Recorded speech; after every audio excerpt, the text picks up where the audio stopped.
Assalomu alaykum, to'rdagi barliq roman anglag'uvchi do'stlar. Biz faxrlik yozuvchimiz Xolida Isroil yozgan Oltin Kash romanini o'qishni davomlashtiryapmiz.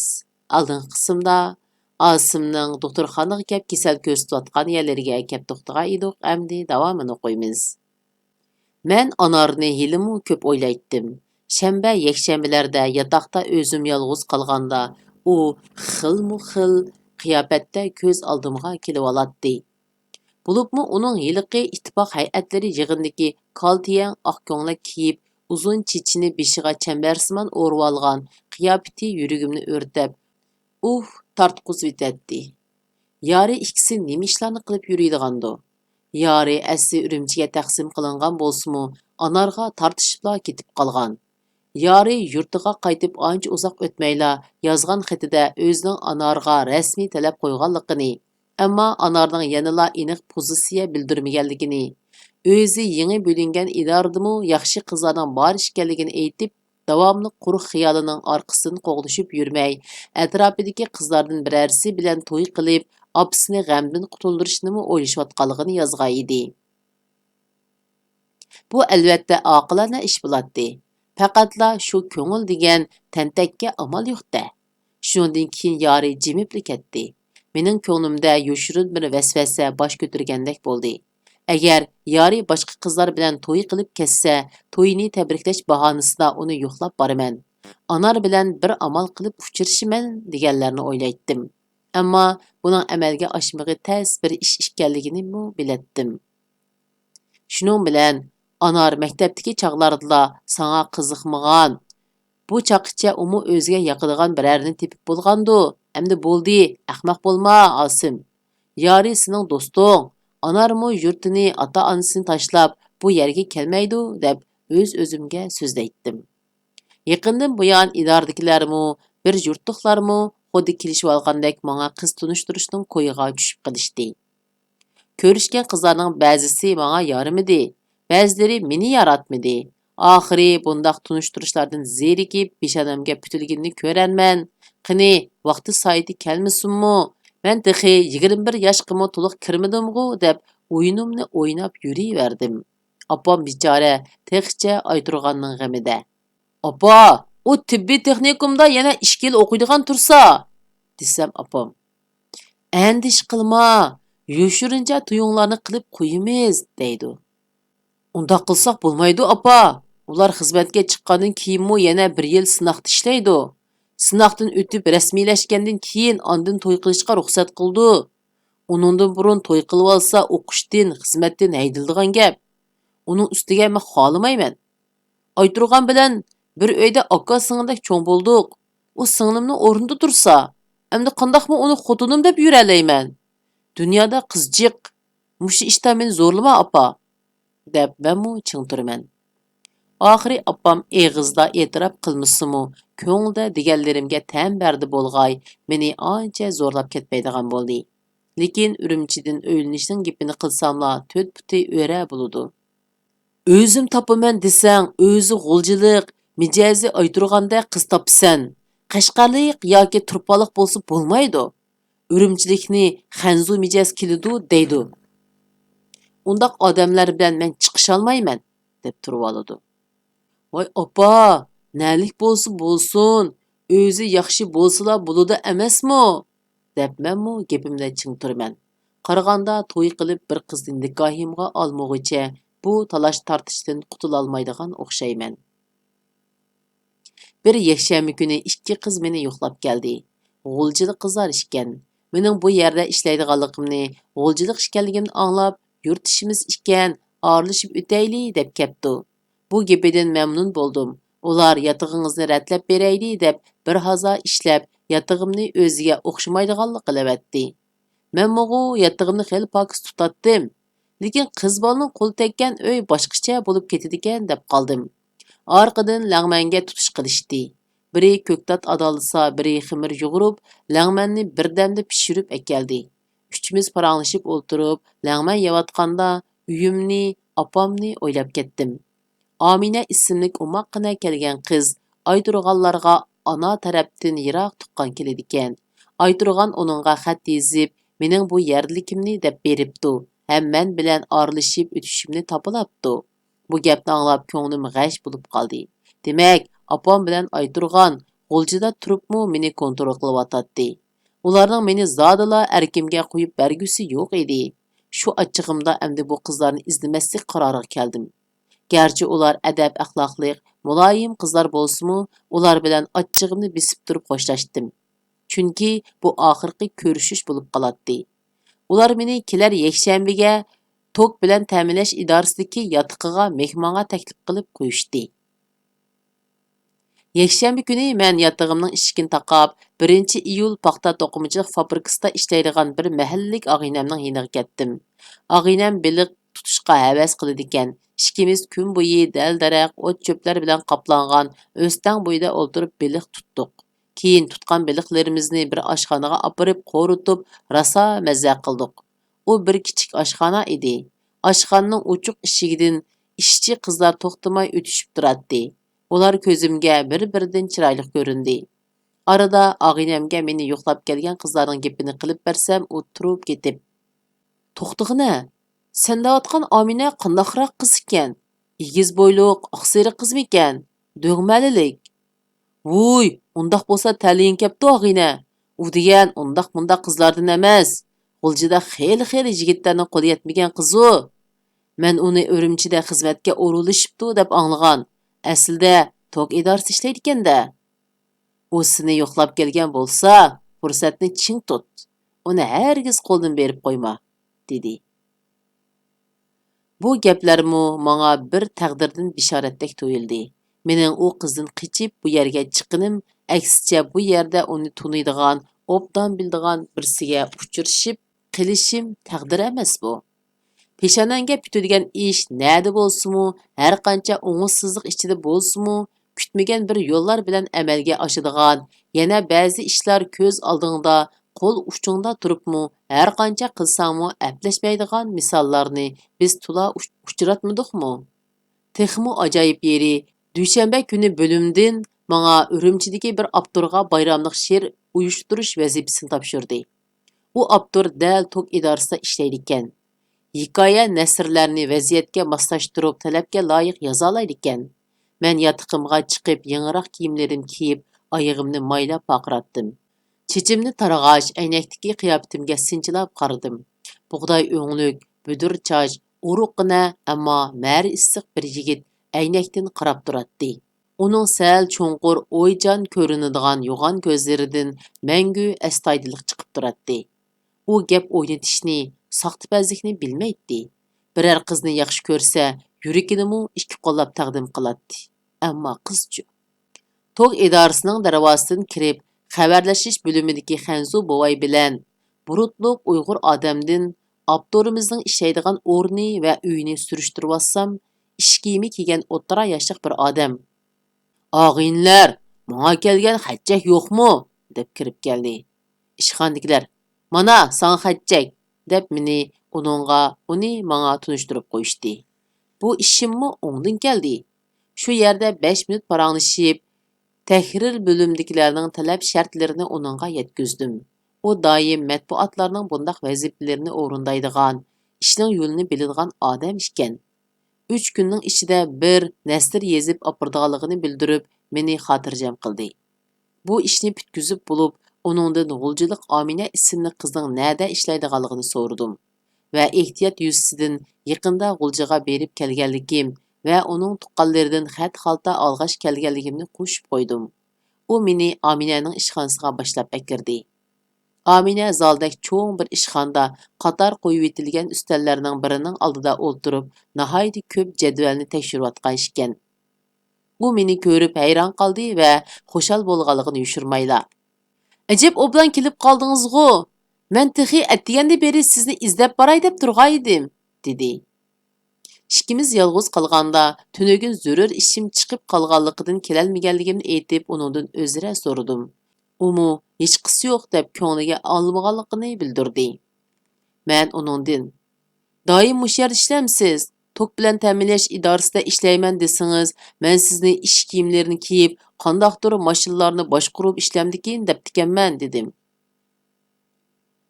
Ba'zida boshqa o'rinlar boradigan ishmi chiqdi. Lekin qizlar asosan ishxonada o'ltirmiz. İşimiz tez emas, dedi.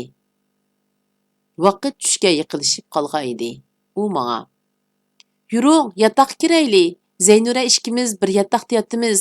Tamoqni ko'pincha o'zimiz etib yeymiz. Tunugin sizni keludi deb alohida tayyorlik qilgan edik. Bugun bo'lsin bo'laverdi. Sizni toza bir mehmon qilayli", dedi. Qizlar yottig'ini xuddi necha yil tutilgan uydek chiroyli yasab o'ltiribdi. Hamma narsa shundoq ratlik, pokiz, joy-joyida. Men Aminaning karavitining yiniga chaplangan o'zining va urug' tuqqanlarining suratini qiziqib ko'rdim. Uning suratdagi turqidan bir xil tabiiylik, o'zi bo'lgan ishonch chiqib turadi. Yasnishlarimu yotiqiga o'xshash ratlik, pokiz tuyg'u beradi. Gap so'zlarimi uchuq-yo'ruq, yasalmalikdan xoli edi. Bu qizga qarag'an sari ko'nglim yorib, xushallik va hayajondan yuragim o'ynashga boshladi. Oddiy, ammo qizlar ko'p jafoda tayyorlaganligi bilinib turadigan tamoqlar nihoyat o'xshaydi. Tamoq yeyitib ularni "Qo'linglar gulishgan jumu" deb maqtadim. Zaynura ma'nili kulib: "Meni emas, bu yoqni maqtang. Men faqat qarshib berdim", dedi. U hada bir ishlarni bahona qilib dalonga chiqib oladi. Amina ikkimiz bir-birimizga qaray olmay, ya gaplarimiz qolashmay, o'ng'aysizlanib qip-qizil bo'lishib ketdik. Amina chiqib Zaynurani chaqirib kirgandila gaplar joyiga tushadi. Ikkimiz deydigan gaplarimizni uningga qarab deydik. Yana bir haftasi uchimiz birlikda Samatning yiniga o'ynag'il bordik. 1-iyul to'qimchilik fabrikasining atrofida suyi mo'l buloqlar, quyuq daraxtliklar ko'p ekan. To'rtimiz birlikda daraxtliklarni aylandik. Buloq bo'ylarida o'ltirib, qizlar alg'ash kelgan samsa, pichina, praniklarini yegash paranglashdik. Bu qitim qizlarning oyig'i yarishib, ushshaq biliqlardan boshqa yana cho'ngroq biliqdan birini tutdik. Biliqlarni yana o'tganki oshxonaga opirib qo'ritdik. Bu biliq qo'rimisi qizlarga bek yarab ketdi. Meni xushal qilgan yana bir ish, Zaynura bilan Samatmu bir-birini xeyli yoritib qilishgandek edi. Ammo Amina: "Qandoq bo'larkin? Zaynuraning g'uljida yigiti bor", dedi. "Qandoq bo'lmasin, bu bir kunimiz bekmu ko'ngillik o'tdi." Kechda bizning yotoqqa qaytib bir pas aram olgandan keyin men ularni yozliq kinoxonada kino ko'rishga taklif qildim. U Sovet ittifoqida ishlangan O'zbekistonga munosabatli kino ekan. Kinoda chechini anornikidek beshiga o'rib olgan, qosh ko'zlarimi uningga o'xshab ketadigan atlas ko'naklik bir qiz to'la chiqatdi. Bu qizga odatdagcha qiziqish bilanla qarab o'ltirdim. Bu holimga, bu o'zgarishchanligimga hayron qoldim. Demak, muhabbat degan o'zing yaxshi ko'rgan narsadan ayrilib qolganingga bo'lgan echinish bilan zo'rlab ko'ptirilgan qayg'uning birikmasi bo'lsa kerak. Bu xuddi qayg'u talat ritsar Don Kixotning o'zi yasagan ma'budisi Dulsinea Dobosovaga bo'lgan muhabbatiga o'xshab qolamdi nima deb o'ylab qoldim. Bu xiyol o'zimga razillikdek tuyulib, uni kallamdan chiqarib etib, qizlar bilan paranglashishga boshladim. Qandoqli bo'lmasin, anar haqidagi tuyg'ularning unutilishga boshlag'ini yaxshi ahvol edi. Kinodan keyin qizlarni yotiqiga ilib ketib olsam, Zaynura ittik mingib bizdan ilgirlab ketdi. Amina ikkimiz xeyligacha o'n-tinsiz mangdik. Men uningga nima deyishni bilmaydim. Talab qo'yishga texi balduroq qiladi. Yaxshiri biz bilan tang kinodan yongan odamlar ko'p bo'lib, jup-jupdin 5-6dan bo'lib kulki parang bilan yenimizdan o'tishib turganlikdan bir-birimizdan ancha qo'rinibmi ketmadik. Oq qovuqqa kelganda ko'chalar avatlashishga boshladi. G'ova ko'cha chiroqlarining yo'riqida do'qmush-do'qmushda panar yiqib, yalm yemish, kalla paqqalchoq setayotgan va ilayotgan, salqindig'ili chiqib to'plashib paranglashib turgan odamlar uchraydi. Bulung pushqoqlarda teraklik daldisida muңlashayotgan qiz-yigitlarning qarasi g'ilbal ko'zga tashlanib qoladi. Akkordionchi yigitni o'tirg'a elib qatorlashib jir-jirlab ketayotgan, shu yillarning modasi bo'yicha gimnastorka kiyib olgan sho'x yigitlar chochlarini bantiklab, kaltiyang, kang etek, ballarini ching qisib turadigan ko'ylaklarni kiyishib, qo'ltiqlashib, bir to'p qushqachdek vichirlashib, paranglashib o'tadigan qizlar ko'chani birpas shovqin so'ranga to'ldirib, bara-bara yiroqlab ketadi. Ular shaharning bu chetidan u chetiga yoki shahar atrofidagi zavod konlarga tansiga manganlar edi. Ular tansini yarim kechalargacha yoki tong otqicha o'ynashadi. Ko'pinchisi ana shundoq tomosha so'rinlarida tepishib to'y qilishadi. Ular shundoq g'amsiz, xuddi sigallardek, nada o'yin tomosha bo'lsa, shu yerni izlab ketaveradigan. Osonla muhabbatlashib to'y qilib, osonla ajrashadigan. Pat-pat bir-biri bilan qiz talashib, urushib, kalla qapoqlarini yerishib yuradigan yoshlar edi. Urumchiga yengilgan chog'larimda bu yoshlarga bek havas qilatdim. Bir-ikki qitim qizlar bilan birlikda tangslarga berib boqdim. Qarasam bek ahamiyatsiz ishlar ekan. Shuning bilan darhol o'zimni tortdim. Qaraganda cho'ng bo'lib qolgan o'xshayman, dedi Amina kulib. Hozir ishdan tushib tomoqlarimizni yeb bo'lib, to'r, kashta deganda qo'l ishlarini qilamiz. Yatag'imizdagi karavot, sanduqlarga yepilgan to'rlarning hammasini Zaynura ishkimiz o'zimiz to'qigan. Yaxshi kitoblarni topolsak, kitob o'qib o'zaro munozirlashibmi ketamiz. O'tgan kunlar, mehrobdan chayon, sirliq so'qmoqlar deganda kitoblarni bek yoqtiramiz. Sizlarning jurnalnimi ancha-muncha o'qib qo'yamiz. Lekin hozir ilgirgidek yaxshi hikoyalar bisilmaydigan bo'lib qoldi. Undaq desam, xafa bo'lib qolmagansiz. Nemishqa xafa bo'lgudakman? Sizlarla emas, bizmi shundaq o'ylaymiz. Yaxshi asarlarni ko'proq berib, havaskorlarning orzusini qondirayli deymiz. Lekin bizdan amal yo'q. Qaraganda yuqoridan shundaq talab qo'yish kerak. Shundaq yaxshi asarlarni qisqartib, o'zgartib, hech nimaga o'xshamaydigan shuarsimon so'z tizmasiga aylantirib, ondan chiqaramiz. Qilayotgan ishimizdan yo o'zimiz rozi emas, yo boshqalar. Bo'ldi, u ishlarni o'ylamang. Jurnal yolg'iz sizning etdi. Apamning bir gapi bor edi. Birarsi dardini aytib bersa, anglab bo'lib, ko'nglingni yerim qilma. Aylanib turadigan dunyo bu. Bu kunlarim o'tib ketadi, deydi. Hozir o'ylab baqsam bu nihoyat esil gap ekan. Demismi, kunlar o'taverdi ekan. Ishlar to'xtamay o'zgarib turadi ekan. Necha yoshga kirdingiz? Ajab bu dunyoni yashab boqqandek gaplarni qilasiz-ku, deb uning bilan chiqishdim. Ammo Amina nihoyat astoydillik bilan o'zi to'g'risida so'zlashga boshladi. Aminaning o'rta maktabda o'qituvchilik qiladigan ota-onasi uni kichikdan qattiq talab bilan tarbiyalabdi. Ularning uni oliy maktabgacha o'qitish orzusi bor ekan. Ammo u to'liq o'ttirni bitirgan bilan Urumchiga to'liq o'ttirni bitkizgan qiz-o'g'illardan xizmatchi oldiganlar kepti. Ya'ni kelib shu ishqa mas'ul bo'lib kelguchi dadasining tuqqini ekan. Amina shundaqla bir qiziqish bilan imtihon berib o'tib qopti va hozirgi o'rniga taqsim qilinibdi. Uning ko'nglida oliy maktabda o'qiy olmaganiga bo'lgan o'kinishmi saqlanib qopti. Amina to'liqsiz o'rta maktabni mendan 1 yil keyin bitirgan ekan. Men o'qigan maktabda o'qigan ekan, ya'ni kelib meni nihoyat obdan biladi ekan. Hatto bir necha qitim ayturgan bilan bizning uygimi keptikan. Bir qitim hatto ular kashf qilganlikdan ularni uyigimi opirib qo'ygan ekanman. Men sizni zodila ko'rib boqmabdi ekanman. Yoki sizdek birsi faqatla esimda yo'q desam xafa bo'lib qolamdikin deb uningga. Aslida sizning menga tunishdeklar ko'ringaningiz bekor emaskanda, dedim. İchimda bo'lsa, mushundaq alohida bir qizni qandoqlarcha faqatla ko'rmagandiman, deb hayron edim.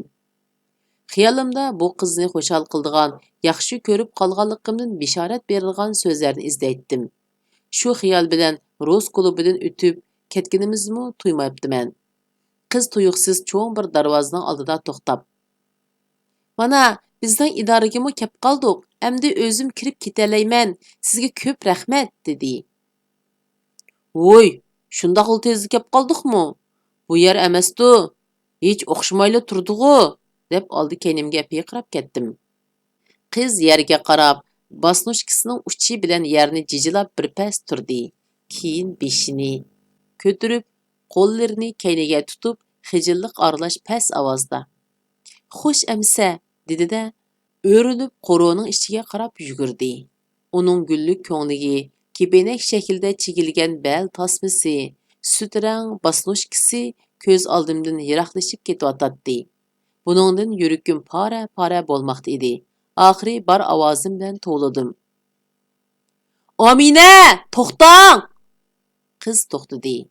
G'ova chiroq yo'rug'ida chiroyi tatirib ketgandek ko'rindi. Amina! Nurg'un gap bo'g'izimga kapishib, oxiri g'ayrat qilib. Kelar yakshanba kun ko'rishayli. Sizlar boramsizlar yoki men kelaymi? Dedim. Siz keling. Nima qilishni shu chog'da maslahatlashayli bo'lamdi? Dedi qiz ovozini pastroq chiqarishga tirishib. U ko'ngligini pildirlatgancha qorong'ulik ichida g'oyib bo'ldi. Men u yerda xeyilgacha u yandan bu yonga minib yurdim. Qandaqdir bir umid bilan pat-pat beshimni ko'tarib Amina kirib ketgan tarafga qaraytdim. Shu chaqda men bu qizga talvalarcha oshiq bo'lganligimni sezdim. Oshiqlik degan mushundaq narsa ekan-da, deydim ichimda. U ajoyib bir xushallik ham ajoyib bir hasrat edi. Bekmu shirin ham g'alita edi. Turib kulgum kelsa, turib yig'lug'im kelatdi. İçimde bir narsa davolg'ib, yeli qizib, yeli to'ngib, titrek ulishib ketayotgandek bilinatdi. Yataqqa kelib o'tganda Mashal apandi bilan Burkut apandidan eshib qolgan yerim putilka aroqni o'zim yolg'iz ichdim. Ichib bo'lib bir hazo kuldim. Apamza, meni apam alomat apajumu. O'g'ilni uningdek tushunadigan apadan yana birsi yo'q. Ma apamni qara. Ayturganmu mening singlim. O'z singlim, omu meni tushundi, deb o'zim bilan o'zim so'zlashdim. Әтісі бірінің yataq ishigini kuchab urishidan uyg'onib soatga qarsam, tushdan keyin soat 3 bo'libdi. Ishxonadagilar mening o'ntinsiz ishga kelmaganimdan hayron qopdi. Mashal apandi ansirab nima bo'lganligini bilish uchun yatag'imga kelibdi.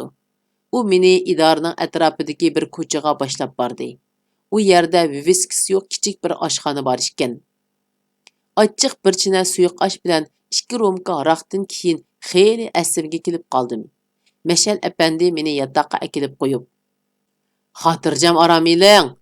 Bo'limdikilarga zukamdab qoptikan, doktorxonaga ilib bordim deb qo'yiman", deb chiqib ketdi. Tunog'inki g'alati tuyg'ular besiqib, uning o'rnida shirin, hasratlik bir sezim qolgan edi. Kechgacha karavotda yetib Aminani o'yladim. Shu bir hafta ichida tamaka chekishni o'rgandim. Yakshanba kuni o'rnimdan sahar turib yotog'imni tozaladim. Atrofdagi do'konlardan oshliq belitiga setildigan pechina, eris kampitlarni setib oldim. Bir vaqtlarda qorong'u bozordan olgan go'sht belitiga go'sht oldim. U chog'larda go'shtni hozirgidek kilolab setib olg'ili bo'lmaydi. To'la vaqtda go'sht do'konlarida go'shtmi bo'lmaydi. Mana qarang. Amina bilan tanishgandan beri ishlarim o'ngga tortib Ustalga tizdiganni tizib bo'lib, go'sht ko'ktatlarni taq qilib qo'yib, qizlarni boshlab keldim. Ular kelibla tamoqqa tutish qildi. Bugun ular go'shtga piyoz ham sabzi aralashtirib, nihoyatda mazali samsa pishirdi. Tamoqdan keyin Zaynura tuqqanlarning uyiga boratdim deb chiqib ketdi. Amina qachoqchilarni yo'g'lab turdi. Men yordamlashay desam, "Siz degan o'g'il bol tursingiz. Biz turgan yerda siz qozon pishda yursangiz sat turmamdi", deb unimay turib oldi. Uning gaplari menga opamni eslatdi. Opam azaldan kishilarning qozon beshiga o'tib olishini yoqtirmaydi. Hadilarimgimi shundoq o'gitadi. Ikkinchi hadamning eri oshpaz bo'lsa-mu, bizning uyga kelganda opam, kishi degan dasturxonda o'ltirmay, qozon beshida saqilni so'rab yursa, hurmat bo'lamdi", deb qozon beshiga yo'latmaydi. Hadilarim opamning oldida erlarini ishqa buyurib qolsa, bek xafa bo'lib, "U degan sizning ering, bolalaringning dadisi. Uning hurmati bo'lmasa, sen bilan bolalaringning hurmat bo'lmaydi", deydi. Men ustal oldida o'ltirib, Aminaning qachoq qushlarni pokiz yuyib, surtib, ishkopga ratlik tizishiga qarab o'ltirdim. Uning nozik barmoqlarining harakatiga goh ingishib, goh kaynicha, goh yenicha turgan chog'dagi nazokatli qiyofatiga, oldiga tushib olgan sochlarini qo'lining dumbisi bilan kayniga ilib qo'yishiga qarab to'ymaydim. U qazon beshini bisiqtirib bo'lishiga qo'lidan tortib ustalga ilib keldim. Damlab tayyor qilib qo'ygan choydan bir piyola qo'yib berib, "Endi hech qanday ish qilmang, o'ltirib paranglashayli" dedim. "Voy, tixi ish tugmagan edi. Uyni bir bisiqtirib yetsam bo'ladi" deb tortishqinimg'imi yo'l qo'ymadi. Çay içkəç bir-birimizga qarışıb kulib qo'yib, birpas jim bo'lishib qoldik. Bir haftadan buyon tinmay yotdigan so'zlarim allaqayoqlarga uchib ketgan. Kallam qup-quruq edi. Har qancha o'ylasammi, ikkimiz to'y qilayli degan tüp-tüz sal chakana anglanadigan so'zdan boshqa so'z xiyolimga kelmaydi. Mushtaq vaqtlarimdan tortib she'rlarni yodlab, adabiyotga havas qilganim. Adabiyot fakultetida 3 yil o'qiganim nega ketdi? Qani u ichimga liq to'lib turgan romantik hissiyot, go'zal so'zlar.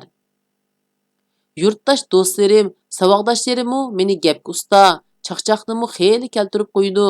She'rlarni yodqa o'qiy olaydi deb so'rin boshqurg'ichi qilib qo'yishatdi. Demisimi, undaq so'rinlarda gaplarning, chaqchaqlarning esimga nadin keldiganligini o'zimmi bilmay qolatdim. Ammo bugun nima bo'lgandiman? Shu holatda o'tirsam eshik chekildi. Berib eshikni ochsam Fozil aka ekan. U kishi ayoli bilan ajrashib ketganlikdan birinchi qavatda menga o'xshash bir yotoqda yolg'iz turib-yotdi. U chala mast ekan. Uyga kirib o'tirib bo'lib, bir chatda nima qilishni bilmay turgan Aminani ko'rib qoldi-da, o'rnidan turib ketdi. "Voy, kelinchigimizmi bu? Bak yaxshi ish bo'pti. Qaltis ish bo'pti. Osimjon fukom, to'y o'ynaydi ekanmiz-da. Qizimiz pechat ekan. Tirnoqda to'qto'qdak ekan. Vaqti kelganda mundaq ishni aka deydigan bo'lsangiz, o'zim igi bo'lib, to'yinglarni qilib qo'yman. Xayr fukom. Bir chiroyli o'ltiribsizlar. Fayzinglarni buzib etmay." U sirtqa mang'aydi, mang'ila qo'ymadim. Ustalga o'tirg'izib 2 rumka qo'yib berdim. Angacha Amina chaqqonlik bilan bir chindan suyuqosh etdi. Fozilkam achchiq-chuchuk suyuqoshni ichib bo'lib, birdam ishxonadagilarning g'ayvitini qildi. O'zining naqadar keng qo'rsaqligi, qo'lidan ish keladiganligi, bo'limdagilarni asraydiganligi, agar u asramagan bo'lsa, mash'al, burkut qatorliqlarning allaqachon turmaga kirib ketadiganligi. Bo'limdagilar ichida Gomindanning ishbiyonlik organlarida ishlagan, chet elga bog'langan, eg'ir tarixiy masalasi borlarning oz emasligi haqida bir hazo gap sotdi. Oxirida meni yosh, siyosiy jihatda pok, oila kelib chiqishda mas'ul yo'q deb o'stirish haqida yuqoriga doklad yo'llaganligini qayta-qayta eskartdi. U so'zlab o'tib Aminaning ansizlik bilan soatga qarayotganligini ko'rib, "Bo'ldi, men chiqay" deb o'rnidan turdi. Turib bo'lib yana o'ltirib menga kasb jihatda tez ko'zga ko'rinishning yo'llarini bir hazo tushundirdi. Oxir o'rnidan turganda, "Aka, sizni uyingizga o'zim chiqib qo'yman" deb majburiy sirtqa elib mangdim. U ishdan chiqadigan chaqda bir oz tirkishib turib elib Aminaga, "Singlim, ismingiz nimidi?" "Ha, Amina. To'yni tezroq qilinglar. Osimjon istiqbolliq yigit.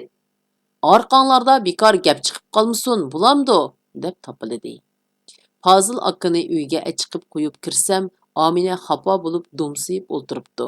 Nima bo'lganini so'rsam, "Meni nim ko'rib qoldi u odam? Osimjon istiqbolliq, orqanglarda bekor gap chiqib qolmasin deydi. Shundaqmi gap qilamdi?" deb yig'lug'idek bo'lib ketdi.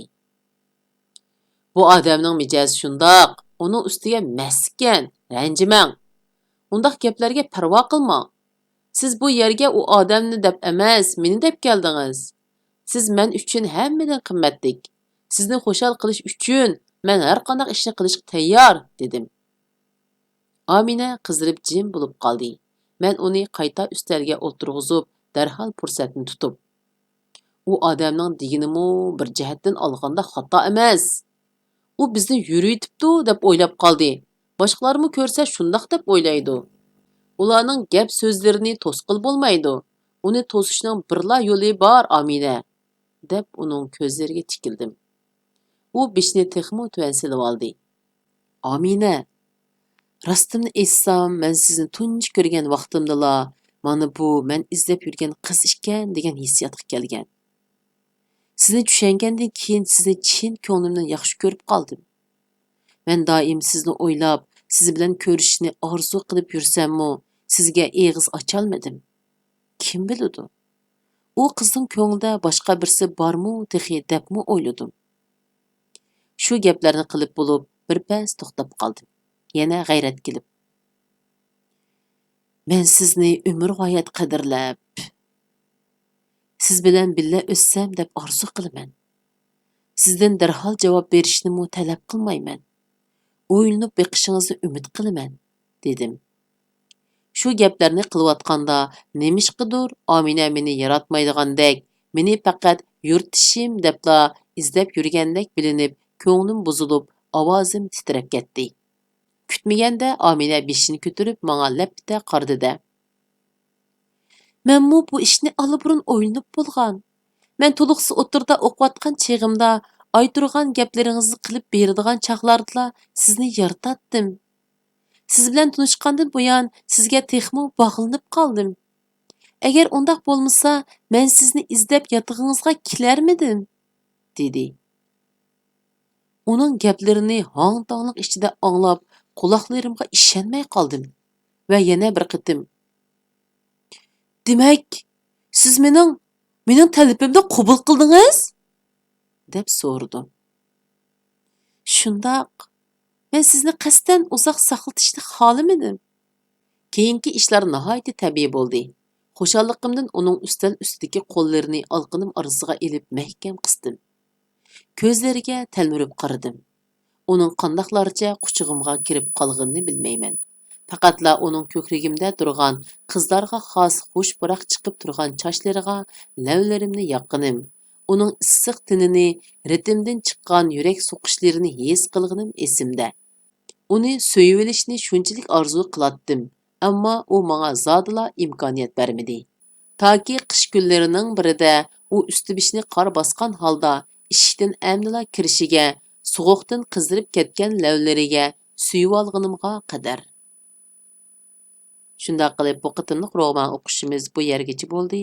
Davomini kelasi qitim o'qiymiz. Xayr, xo'sh, Allohga omonat.